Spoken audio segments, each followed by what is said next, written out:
જય શ્રી કૃષ્ણ મિત્રો, મધુસ કિચનમાં તમારું સ્વાગત છે। તો આજે હું તમારા માટે બ્રેડ પકોડાની રેસીપી લઈને આવી છું। તો ચાલો બનાવવાનું શરૂ કરીએ। હવે આપણે બ્રેડ પકોડા માટે સ્ટફિંગ તૈયાર કરીશું। મેં કઢાઈ મૂકી દીધી છે, ગેસ ચાલુ કરી દીધો છે। હવે એની અંદર આપણે તેલ એડ કરીશું। 2 થી 3 ટેબલસ્પૂન જેટલું તેલ લઈશું। હવે એની અંદર આપણે 1 ટેબલસ્પૂન જીરું એડ કરીશું। 1 ટેબલસ્પૂન જેવું આખા ધાણા છે સૂકા, એ પણ એડ કરીશું। હિંગ એડ કરીશું। 1 ટેબલસ્પૂન જેટલી રાઈ એડ કરીશું। અને હવે આપણે આદુ મરચાંની પેસ્ટ એડ કરીશું। 2 ટેબલસ્પૂન જેટલી છે આદુ મરચાંની પેસ્ટ। હવે આપણે આ બધું મિક્સ કરી દઈશું।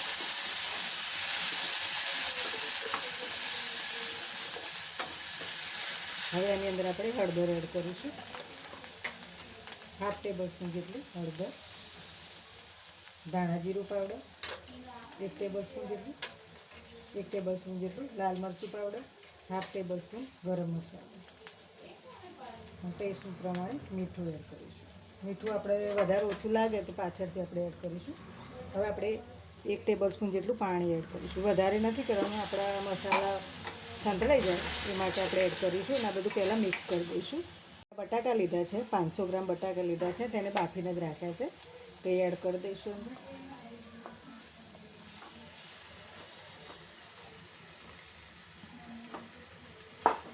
હવે આ બધું આપણે મિક્સ કરી દઈશું। આ બધું મિક્સ કરી દીધું છે મેં। હવે એની અંદર આપણે લીંબુનો રસ એડ કરીશું। તમે આમચૂર પણ એડ કરી શકો છો।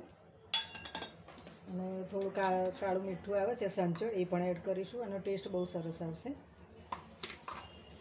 લીલા ધાણા એડ કરીશું।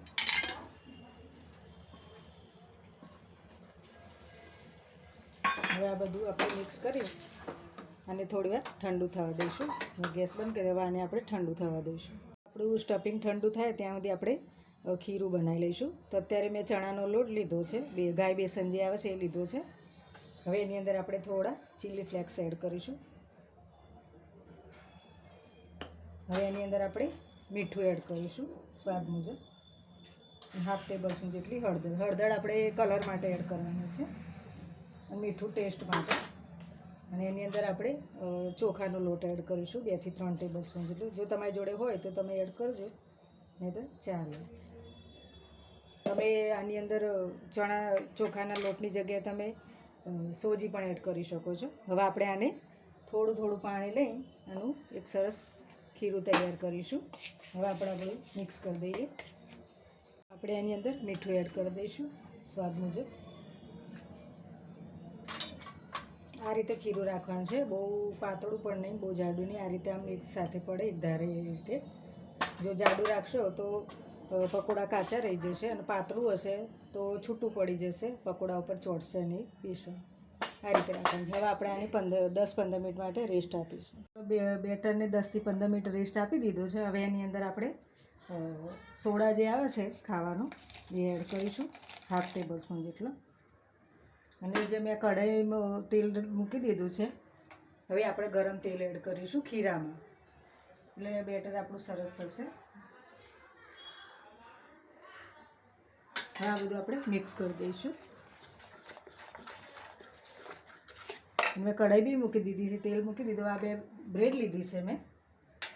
હવે આ બ્રેડ ઉપર આપણે કેચઅપ લગાવીશું।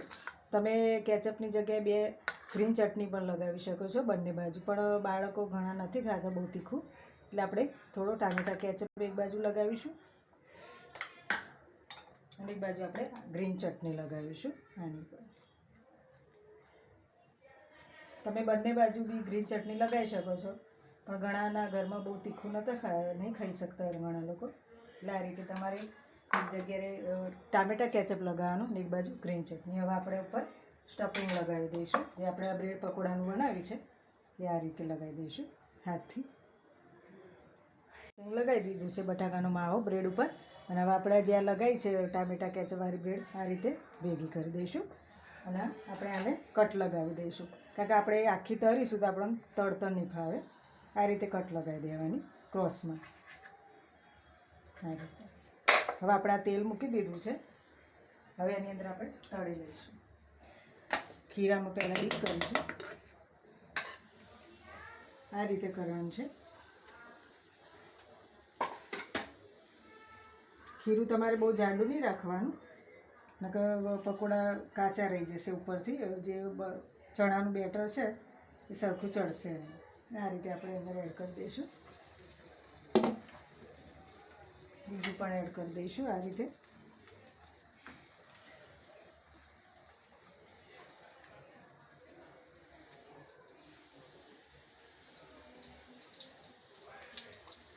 હવે આપણે આને નાખતો ફૂલ ગેસ રાખવાનો છે અને પછી ધીમા ગેસે આપણે એને તળવાનું છે. આ રીતે આપણે ઉપર થોડું તેલ એડ કરતું જવાનું છે. જો તમે જોઈ શકો છો કે ધીમા લો ટુ મીડિયમ ગેસે તળવાનું છે. બહુ હાઈ ગેસ નથી રાખવાનું.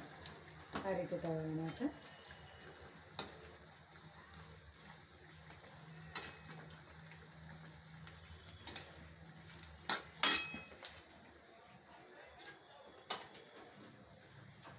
હવે આ તળાઈ ગયા છે. હવે આપણે એને કાઢી લઈશું. થોડું ધ્યાન રાખી તળવાનું, કારણ કે તેલના છાંટા ઉડી શકે છે. આ રીતે આપણે બધા કાઢી લઈશું. અને બીજા તમે જોઈ શકો છો કે બ્રેડ પકોડા આપણા તૈયાર છે. જો અને એને મેં ગ્રીન ચટણી અને ટામેટા કેચઅપ સાથે સર્વ કરે છે. ખૂબ સરસ લાગે. આ ચટણી મેં મારા વિડીયોમાં અપલોડ કરેલી, તમે જોઈ શકો છો. તો તમને આજની મારી રેસીપી પસંદ આવી હોય તો મારા વિડીયોને લાઈક કરજો, શેર કરજો અને સબસ્ક્રાઈબ કરી દેજો મારી ચેનલને. હવે આપણે એક નવા વિડીયો અને નવી રેસીપી સાથે મળીશું. ત્યાં સુધી આવજો.